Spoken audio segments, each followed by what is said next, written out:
Bismillahirrahmanirrahim. Assalamualaikum warahmatullahi wabarakatuh.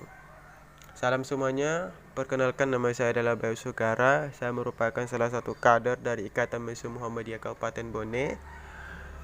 Oke, baik. Pada kesempatan ini saya akan mengulas sedikit terkait tentang ideologi besar dunia. Berbicara tentang ideologi, tentunya kata ideologi ini bukanlah merupakan sesuatu hal yang baru bagi kita semua. Saya yakin ideologi ini sudah sering kemudian kita dengarkan, sudah sering kemudian kita bahas. Apa itu ideologi, teman-teman semua? Ideologi, semisalnya kita mau artikan secara bahasa, itu berasal dari bahasa Yunani yang terdiri dari dua kata, yakni ideos dan logos. Ideos artinya adalah ide, gagasan, konsep, ataupun cita-cita. Sedangkan logos itu artinya adalah ilmu atau pengetahuan. Jadi secara bahasa, ideologi adalah ilmu tentang konsep, ide, ataupun gagasan. Atau dalam artian lain, pengetahuan tentang konsep, pengetahuan tentang ide. Jadi seperti itu kemudian yang dimaksud dengan ideologi secara bahasa. Nah, secara terminologi, ideologi ini adalah merupakan sekumpulan ide, gagasan, keyakinan ataupun kepercayaan yang tersistematis dan menyeluruh, yang kemudian digunakan untuk kemudian mengatur pola hidup, mengatur sikap hidup individu, masyarakat, kelompok manusia dalam berbagai bidang kehidupan, dan tentunya adalah untuk mencapai suatu tujuan. Ada beberapa pakar yang mengatakan bahwa ideologi itu juga adalah merupakan system of belief, yang artinya adalah sistem kepercayaan. Kenapa sistem kepercayaan? Karena ideologi itu adalah merupakan sebuah kepercayaan yang akan menjadi pedoman, yang akan menjadi jalan hidup, yang akan menjadi pandangan hidup dalam bernegara, begitu pula berbangsa. Nah, teman-teman semua, itulah tadi terkait tentang ideologi. Nah, seperti apa sih ideologi-ideologi itu, teman-teman semua? Nah, mari kita bahas.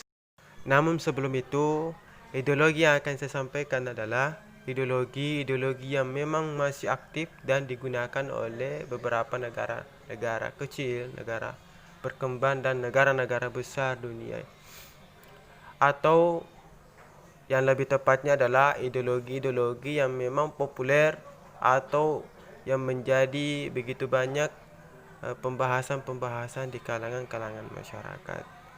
Seperti apa ideologi-ideologi itu? Yang pertama adalah ideologi liberalisme. Ideologi liberalisme pertama kali dimunculkan yaitu pada abad ke-18, di mana ideologi liberalisme ini penekanannya pada kebebasan individu dan persamaan hak individu. Liberalisme menyebutkan bahwa setiap manusia adalah merupakan individu yang memiliki kebebasan otonom atau kebebasan sendiri, dan ideologi liberalisme ini memiliki prinsip bahwa setiap individu memiliki hak yang sama, kebebasan untuk mengekspresikan apa yang kemudian menjadi kehendaknya tanpa dibatasi oleh negara, begitu pula dengan agama. Jadi negara ataupun individu-individu yang lainnya tidak bisa memberikan intervensi terhadap kebebasan-kebebasan otonom atau kebebasan-kebebasan individu yang dimiliki, begitu pula dengan hak-hak hidup dari individu tersebut. Eksistensi dari kebebasan dan hak tersebut seperti kebebasan dalam berpendapat, hak dalam ekonomi, politik, agama, sosial, dan lain-lain sebagainya. Selanjutnya yang kedua adalah ideologi kapitalisme. Ideologi kapitalisme adalah merupakan ideologi yang lahir dari ideologi liberalisme. Berdasar dari prinsip kebebasan dan hak individu, menjadikan kapitalisme ini sebagai wujud dari ideologi liberalisme dan menjadi puncak daripada ideologi liberalisme. Dipopulerkan oleh Adam Smith yang merupakan pakar ekonomi.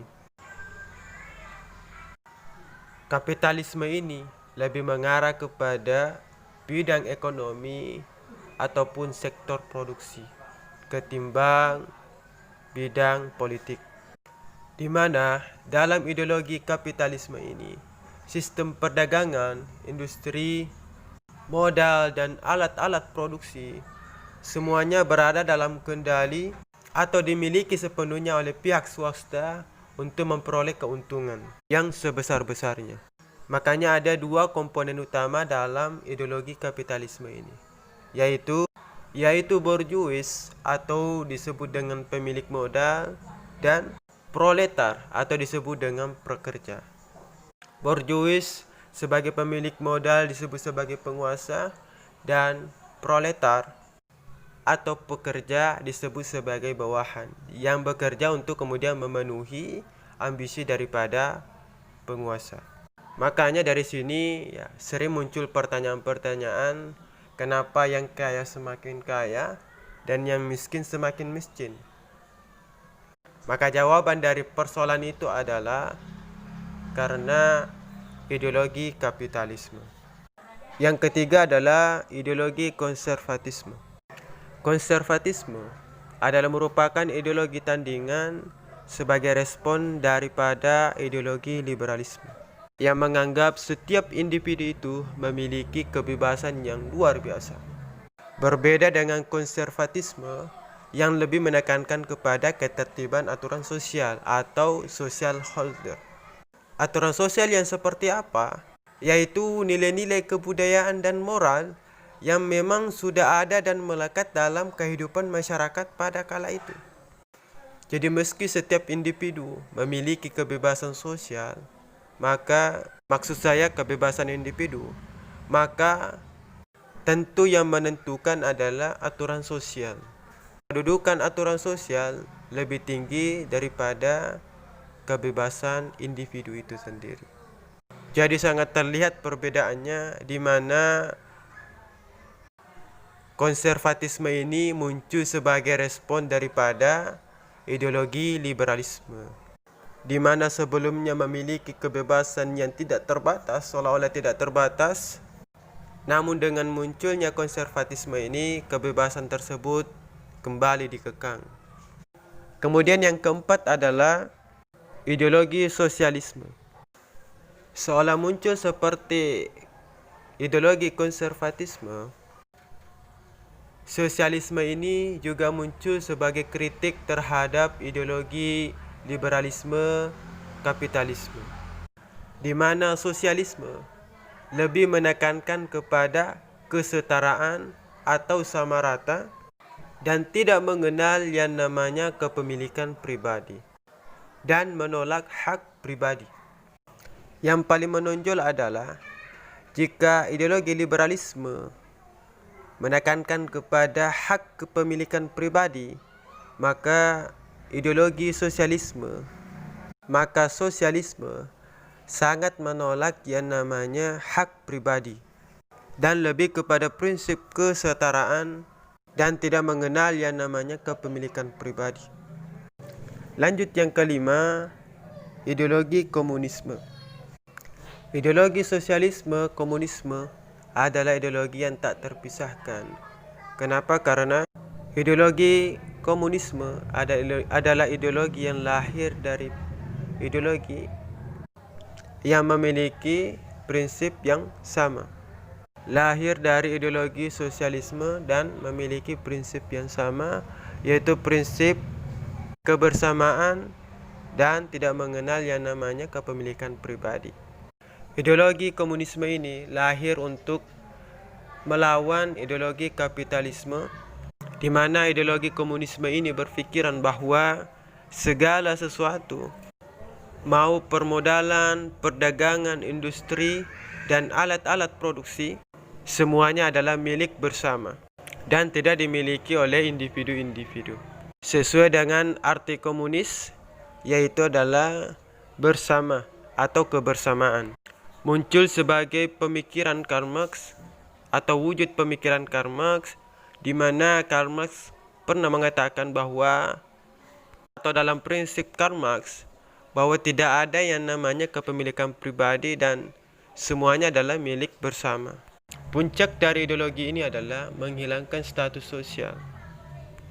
Yang mana dengan hilangnya status sosial ini, maka eksistensi dari suatu negara ataupun agama itu akan kemudian dihilangkan. Sesuai dengan perkataan Karl Marx yang kemudian mengatakan bahwa agama itu adalah merupakan pemikiran manusia dan agama itu adalah merupakan candu.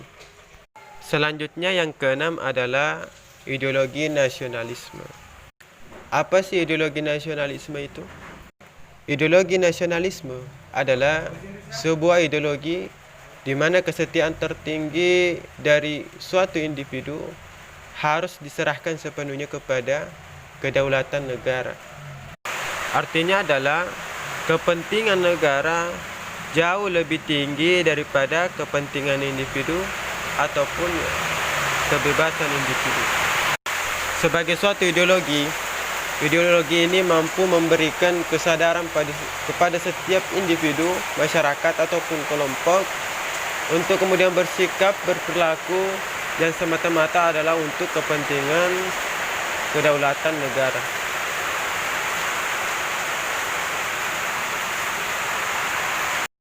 Yang terakhir adalah ideologi Islam atau Islam, agama Islam. Sebenarnya banyak yang mempertentangkan bahwa Islam itu bukanlah merupakan ideologi. Hal ini dikarenakan adanya anggapan bahwa ideologi sebenarnya itu adalah merupakan karya manusia, buatan manusia dan bukan merupakan buatan yang tidak berasal dari manusia. Sedangkan Islam itu adalah merupakan karya atau buatan atau berasal dari Allah Subhanahu wa taala. Apakah itu benar? Tentu anggapan itu adalah merupakan anggapan yang salah. Anggapan itu adalah merupakan pengaruh dari paham sekularisme yang menginginkan agama dipisahkan dari persoalan-persoalan kehidupan, baik kehidupan bernegara maupun kehidupan berbangsa. Dengan alasan lain juga bahwa agama Islam itu hanya pada dimensi ritual penyembahan saja. Namun sepenuhnya hal itu adalah salah. Kenapa Islam disebut sebagai ideologi? Karena Islam itu adalah merupakan rahmatan lil alamin yang mengatur segala sisi kehidupan manusia. Hanya dalam persoalan ritual ibadah saja. Namun dalam persoalan politik, ekonomi, sosial dan sebagainya, maka Islam pun juga mengatur dalam dimensi tersebut. Hal ini tentu sesuai dengan firman Allah dalam Quran surah An-Nahl ayat 89 yang berbunyi, A'udzu billahi minasyaitonir rajim wa nassalna 'alaikal kitaba tibyanan likulli syai'. Artinya apa? Artinya adalah bahwa sungguhnya kami turunkan kepadamu Alkitab, Al-Quran yang dimaksud, untuk kemudian menjelaskan segala sesuatunya. Dari ayat ini kita kemudian bisa menyimpulkan bahwa Islam ini turun dengan Al-Quran, dengan pedomannya, itu membawa solusi-solusi dari berbagai macam persoalan-persoalan kehidupan dunia, baik dalam persoalan ekonomi, budaya, persoalan sosial, dan lain-lain sebagainya. Islam juga berkeyakinan bahwa kehidupan itu bukan hanya kehidupan di dunia saja, ya, namun ada kehidupan akhirat, ya, selepas kehidupan di dunia. Yang berkeyakinan bahwa orang-orang yang kemudian meninggal ataupun ya tidak hidup, itu akan kemudian dihidupkan kembali di akhirat kelak. Dan Islam juga mengatur itu. Islam juga mengatur kehidupan akhirat, ya, yang berupa bagaimana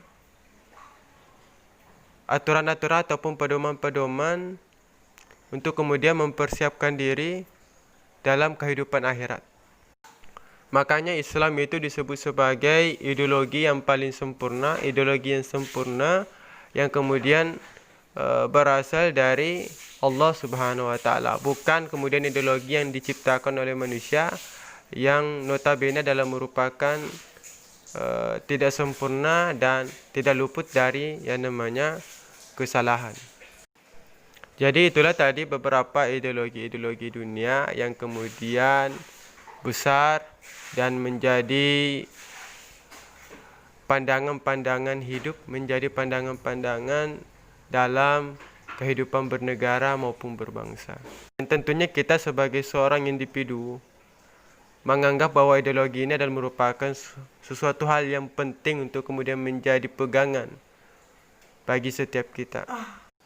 Karena tidak ada satupun dari kita yang kemudian tidak memiliki persoalan-persoalan kehidupan, yang tidak memiliki cita-cita, dan tidak memiliki hal-hal yang ingin dicapai, hal-hal yang kemudian ingin dilakukan. Termasuk ide, gagasan ataupun konsep-konsep, semuanya itu adalah merupakan hal-hal yang ingin kita lakukan.